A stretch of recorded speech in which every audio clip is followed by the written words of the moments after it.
You want an international emergency treaty to end fossil fuel use, basically all fossil fuel use by 2030. This isn't about not being allowed to buy a diesel car in 2030. This isn't about having to use solar power panels on your house. All fossil fuel use ended by 2030. Tell me what you think the impact of that would be on people's everyday lives. So we acknowledge that this will be it will require an emergency response, and it will require a massive change in the way that we live our lives. Tell us the impact. However, no, not however. What will the impact be of people not using fossil fuel in 2030? Tell us what the impact would be. What would your everyday life be like and mine?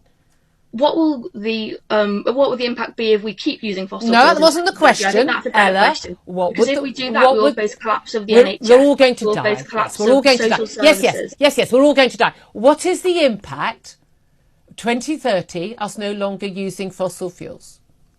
So this has been detailed quite heavily on the Justable website, and I encourage anyone that's listening to tell us. You must have read it. You're an activist. Things like funding free public transport. It will include insulating homes. There's a lot more steps to this, but you're absolutely right. No, Ella, I with all due respect, you're not answering my question. If we don't use fossil fuels, we can't build anything anymore. That requires it. We won't be able to operate trains. Most of our cars won't operate, including, by the way, the electric cars, because electric cars are actually, by the way, they're made using fossil fuels, usually in factories on the other side of the world who use fossil fuels to make them.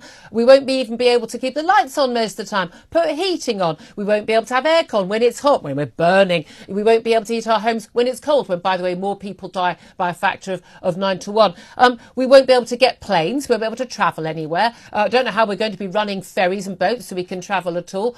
We won't be able to have mobile phones. We won't be able to have cookers. How do you think life is going to be in 2031, or even indeed 2 days after we stop using fossil fuels in 2030? Because you seem to be very blasé about that. What you're looking at is turning us back to pre-industrial revolution times, when life was really bloody hard. Well, Julia, you're forgetting that renewable energy exists, so we absolutely can still have energy. But no, clarify. So let me clarify. Do you know how much the percentage of our actual energy use is renewable energy at the current time, and how much you predict it will be by 2030? I'm aware that it needs to increase, and this is why we need an emergency plan right now in 2024. It's not even all of our 20% need for electricity. So what are you going to do for the rest of it? Julia, this is why we're calling on our government to enact this emergency plan to stop the burning and use of fossil fuels by 2030. This is why we need an emergency plan. You think we're going to be able to replace all of our fuel needs by 2030? It's 2020. We're halfway through 2024. You think by 2030 we'll be able to replace all of our fossil fuel needs with renewables? It's absolutely an ambitious plan, but ambitious. The alternative is accepting that we're going to be facing mass death. We're going to face. So remind me, how are we facing mass death? Remind me, how are we facing mass death if we don't do this?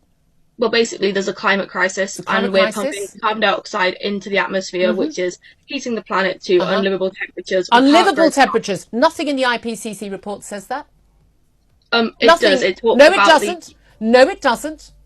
Nothing in the report say that. There's temperatures that humans can grow food inside of, and they can survive within.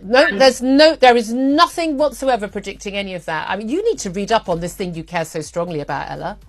Julia, we know for a fact that if we keep heating the planet in this way, there will be massive crop failure. This is already actually, as you say, the planet is warming. We've had higher crop yields in recent years with a warmer planet. Funny that, isn't it? I just like to say, come on any time. But I do think you need to read up on the subject, which is something you've been arrested, you've even been convicted a few times. You care so strongly about this topic that you know absolutely nothing about, which I find extraordinary.